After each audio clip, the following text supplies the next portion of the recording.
All right, happy Thursday, everybody.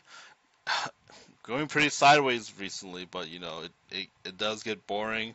But at least we had several new data points I can talk about. So as you can see here, the red line is the 200 simple daily 200 simple moving average, right? This is the price over the average price over 200 days. Okay, so this is a good point of data to take. The purple line, all it's the same thing as the red line, but it's just exponential. It just means it's more sensitive to the most recent price data. Okay, so that's all you guys need to know for those moving averages. But as you can see here, these candle wicks up here, that means the price went up to that point, but it did not close at that price, right? Where the body closes is right here. So 2 days we've been rejected. Okay, technically one day. Today I don't think we'll break above it, but we got about 3 hours and 22 minutes to figure out. So if today if we don't close above 40.8 thousand, it's gonna be 2 days of rejection. Okay, it doesn't mean that we have to go straight down to the lower levels. It just means that there's a higher chance of us testing the $35,000 range, $37 range. It all depends. Now, if you guys are looking on the bearish side, which I am a little bit more bearish on a short-term time frame, if we end up making a lower low, as in if we're breaking under 30, I would say even 31,000, right? Because this here would be our lower low right here, 31,000. We made that 4 days ago. If we break this and go close the daily and make a lower low, then it would imply there is quite a bit of weakness, and there's a high chance that we would see a price underneath the $30,000 range, which could be mid 20,000s, low 20,000s. Who knows? When the time comes, I'll let you know. Now, if you're on a bullish side, you want the price to be closing above the 21, sorry, not the 21, the 200 daily moving average. Either the red first and then purple, right?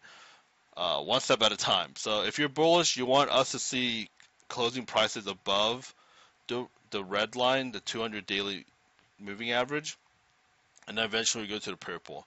Now let's keep in mind that the 21 weekly is still roughly at 40. Let's just say 44 and a half thousand or point 0.5. Yeah, 44.5 thousand. Right.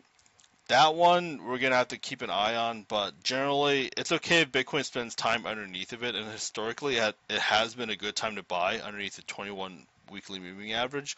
Just remember, we spent almost 25 more than 25 weeks without testing it, so it is quite influenced by that, right? So if you guys are looking to buy, I would say even now it's not a bad time to buy. Obviously, if you're long term, obviously not financial advice, but the green band is pretty good too. This is around 31,000 here. This is the 55 exponential weekly moving average. That's a pretty good zone to buy too. But I mean, and also if you guys can notice here, our moving averages, they're starting to get a negative slope, which is not a good sign. The 10 definitely you can see a negative slope here, and then on our 21, you can see a negative slope starting to form. All right, so that's pretty much the daily and weekly time frames. I'll get into the 4 hour a little bit for you guys, for you traders out there. But what a lot of people on crypto YouTube and crypto Twitter have been saying is this is an inverse head and shoulder. I'll let you guys try to see if you can find out the head and shoulders here. All right, first shoulder right here, the head right here, and the second shoulder right here. Now, you always need to find a neckline with these head and shoulder pattern. Remember, this is an inverted head and shoulder, so it's the opposite of a head and shoulder. And just like in bull markets, you can find a lot of head and shoulder. Everything can look like a head and shoulder, and they rarely play out. So let's just see if this one actually does play out for us, okay? So let's find a neckline. The neckline would be approximately right here on this blue horizontal ray right here, okay? So you're asking yourself, is this still in motion? Usually I would say no. We've had our chance to, break it, but we got rejected on this one right here, on this movement, this price action right here. And if we zoom in, I mean, look, it tried to break it, but it failed, right? It failed. It came back down. Now it tried again, back around 8 o'clock Eastern time earlier this morning, and it failed again. So don't be surprised if we start trying to go low, test the downside a bit. And like I said, as long wow, that's a terrible arrow. As long as we're not making prices below the 31,000 or the 30,000 level, I honestly couldn't see us, you know, going to 25,000, 20,000. Okay. And like I told you guys, we might actually end up being in a range, just trading in a range for about as much time as we spent on the top side, right? So if you guys remember back in, I would say, hmm, I think, I don't know if we'll count, we'll just count March. Oh, we're just kind of February. Let's just measure how long it took. So we went sideways here, pretty much for, would you say 80 days? Okay, 80 days we went sideways, and what I mean by sideways is we pretty much traded within a range of this is 63,000, and besides breaking a little bit under, about 50,000, right? So you guys remember that we just pretty much ping ponged up and down for 3 months, roughly 3 months, 80 days around this area. It wouldn't be too crazy to say that we could also ping pong around this area, which, this is obviously just a guess, right? But we could say around a 30,000 level up to maybe the 21 weekly, which is, was it 44? Yeah. And we do that for 80 days, okay? So I wouldn't be too surprised if we just started ping ponging, do something like this. Obviously not exact things, but we could get something like this for about 3 months, and this would be very nice. Okay, maybe not like that because it looks kind of, I don't know. Okay, that looks more realistic, right? But yeah, it doesn't matter for the fucking drawing. Okay, we could equal opposite reactions. We could spend as much time as here and basically just ping pong between the two zones, right? 30,000 level around a 21 weekly, which is 44. Obviously, that number's going to change with every weekly closure, but maybe even a 50,000 range. I don't know. It's hard to say, but I wouldn't be surprised if we did this, right? So it could be a very boring summer for people who have Bitcoin.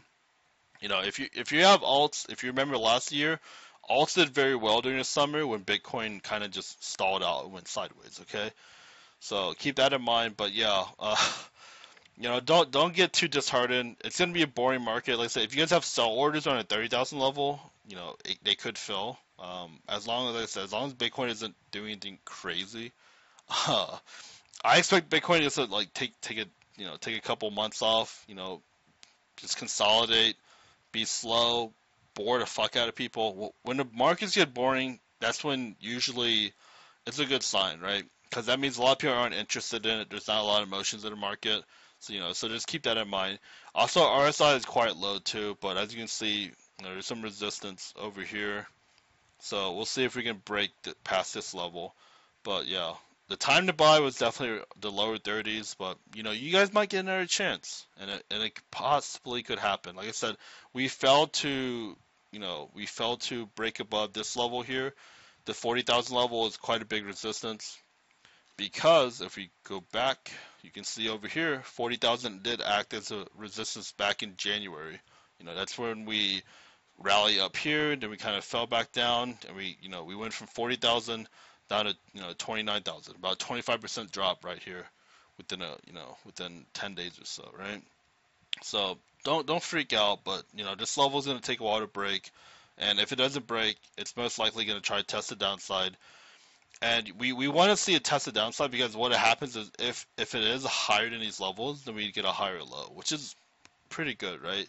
And obviously we just keep going sideways, and hopefully if you're a bull, you don't want us to break underneath the 30,000 level, 31,000 level, because what that would imply is more weakness, and that would essentially mean that we could test the mid 20 levels, right? Or maybe even 27,000, 25,000, 20,000, so just be prepared for both sides. If you're a long-term investor, this is definitely a good, around the zone is a good opportunity to buy. Obviously not financial advice, but yeah, that's pretty much all I have for you guys today.